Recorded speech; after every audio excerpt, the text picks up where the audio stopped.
Kisah Prabu Siliwangi episode keempat Perjalanan Pangeran Kian Santang. Jangan lupa di-subscribe dulu, agar selalu menyimak sejarah Nusantara berikutnya. Terima kasih. Assalamualaikum warahmatullahi wabarakatuh. Perjalanan Kian Santang membawanya jauh dari Pajajaran. Ia menyeberangi sungai besar, melewati hutan lebat, dan mendaki perbukitan yang belum pernah ia lihat sebelumnya. Siang hari, matahari terasa membakar kulitnya. Malam hari, udara dingin menusuk tulang. Sesekali berhenti di tengah hutan, sambil mencari ranting-ranting kayu bakar untuk menghangatkan tubuhnya. Namun, semua itu bukan masalah. Pangeran Pajajaran ini telah terlatih untuk bertahan di alam liar. Suatu sore, saat senja mulai turun, Kian Santang tiba di sebuah desa asing. Desa itu terlihat sunyi, seolah ditinggalkan penghuninya. Hanya ada beberapa orang tua yang duduk di depan rumahnya, menatapnya dengan penuh waspada. Raden Kian Santang turun dari kudanya, berjalan mendekat pada orang-orang yang ada di rumah sepi itu. Dengan berhati-hati sekali, Raden Kian Santang berucap, "Permisi, apakah ada tempat bagi seorang musafir untuk beristirahat di sini?" Tanyanya dengan sopan. Orang-orang desa itu saling berpandangan, sebelum akhirnya seorang lelaki tua maju. Ia memiliki janggut putih panjang dan tubuhnya kurus, tapi sorot matanya tajam. "Siapa kau, anak muda? Dari mana asalmu?" "Aku Kian Santang, dari Pajajaran Tuan," jawabnya jujur. Lelaki tua itu mengusap janggutnya. "Pajajaran, kerajaan besar di tanah Sunda itukah anak muda?" "Iya benar Tuan," jawab Kian Santang. Lelaki itu tampak berpikir sejenak, sebelum akhirnya mengangguk. "Kalau begitu, kau bisa bermalam di rumahku. Tapi ada satu hal yang harus kau ketahui. Desa ini bukan tempat yang aman anak muda." Kian Santang mengerutkan kening, lalu berkata, "Apa maksudmu Tuan?" Lelaki tua itu melirik ke arah pegunungan di kejauhan, lalu berkata, "Setiap malam, ada sesuatu yang keluar dari hutan di sana itu anak muda. Banyak orang desa yang menghilang tanpa jejak.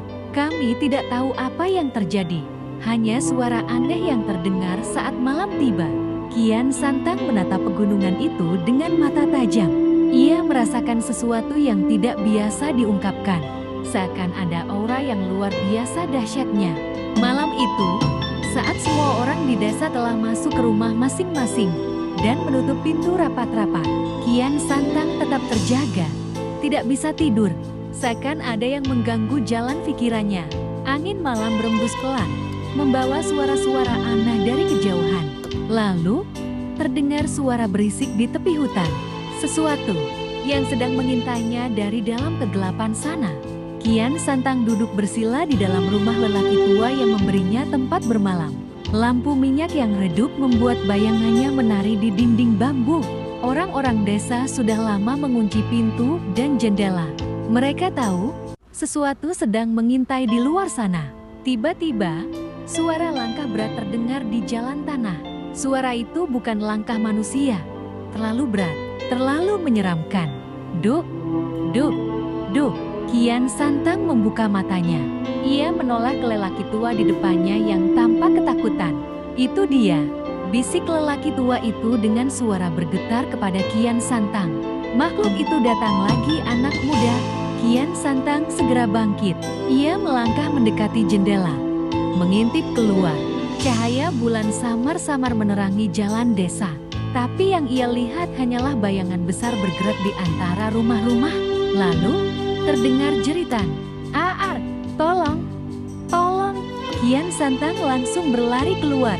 Begitu ia tiba di jalan desa, ia melihat seorang lelaki tergeletak di tanah. Tubuhnya gemetar ketakutan. Di depan lelaki itu, sesosok makhluk tinggi besar berdiri tegak. Matanya merah membara. Tubuhnya diselimuti kabut hitam yang berputar seperti asap. Makhluk itu menoleh ke arah Kian Santang. Angin mendadak berhenti. Suasana menjadi mencekam. Kian Santang menatap makhluk itu tanpa gentar. Tangannya perlahan meraba hulu keris di pinggangnya. "Siapa kau?" tanyanya Kian Santang dengan tegas. Makhluk itu tidak menjawab. Ia hanya mendengus pelan, lalu tiba-tiba menghilang di balik bayangan rumah.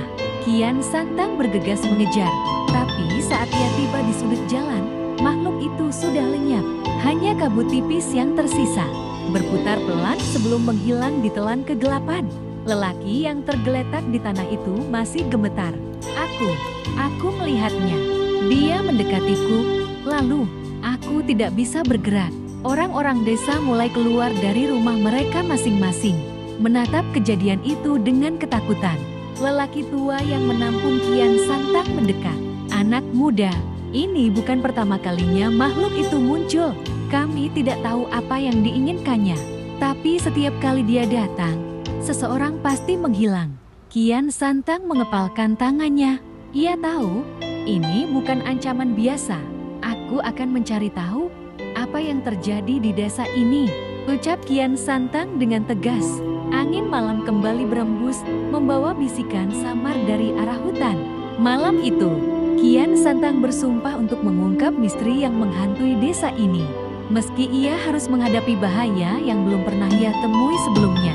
Bersambung ke episode 5. Demikianlah sejarah Nusantara kali ini. Dan nantikan sejarah berikutnya. Terima kasih. Wassalamualaikum warahmatullahi wabarakatuh.